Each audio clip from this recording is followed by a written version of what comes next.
We are about to embark upon a series of strange and exciting, dangerous adventures.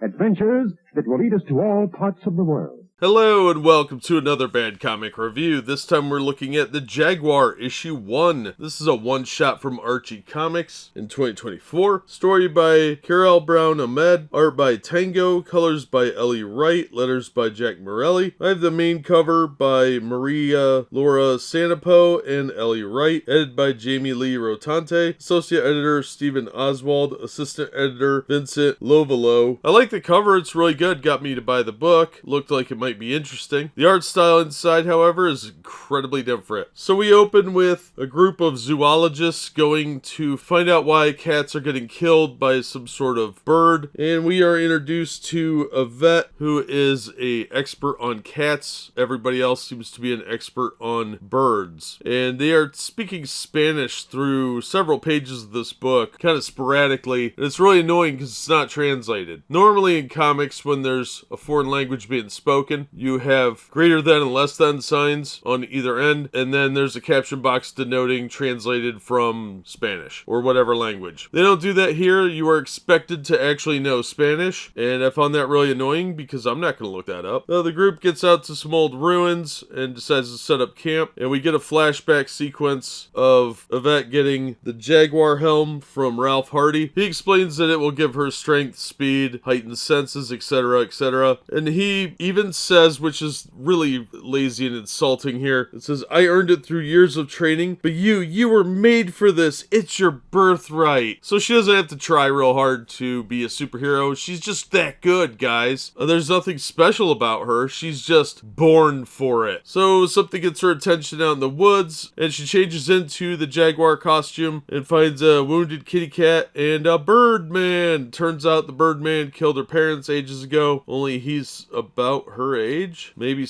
a couple years older. Okay, well then the spirit of the Jaguar god helps her, and oh, it's exciting. Then she goes home, but she doesn't go home with the zoologist. We don't know what happened to them. That story plot hook is just left dangling, and they don't find it weird that at least one member of their group is seemingly missing. Nope, it's good, all good. Just ignore that plot thread. Overall, the story is a little rushed. There are parts in here that were kind of pointless. Most of the scenes on the bus could have been cut down to one page instead of 3, and a lot of talking that was kind of unnecessary setup. The mixed language thing was a little insulting and annoying, and the fact that she was just gifted her powers instead of actually earning them could have been a plot hook, but there's no struggle for her here. She really just wins, and the Jaguar god assists her greatly, but there's no sense of actual peril for her. And I hated the art. It's very disproportionate. People's body shapes change routinely. Their facial structure is almost unrecognizable at times because the proportionality shifts. Everything about this other than the cover for me was a failure. It's nice quality paper though. I'll give them credit for that. It had potential as a general plot, but as the story is constructed, it was just a little too much girl power. She's the best ever for showing up, and it really needed more room to elaborate. If this had not been a one-shot and been a miniseries, it probably would have been better. They would have had time to go into more detail or length, even as a two-parter. But as it is, this is not very entertaining. Her costume, color-wise, is kind of confusing. They should have stuck more with the design that Impact Comics did in the 90s. I think that would have worked a lot better and was a better-looking costume. But the fact that she didn't really earn anything, her only weakness in this entire issue is she doesn't speak Spanish. But there's lots of people speaking Spanish around her. That was just frustrating. So I'm not going to recommend this. I was really disappointed. I liked the Shield book that Rob Liefeld did, and then that entire thing apparently got scrapped for no reason, and then they produced this incredibly insipid nonsense. This was a waste of $4. I feel bad for buying it. The cover's neat, but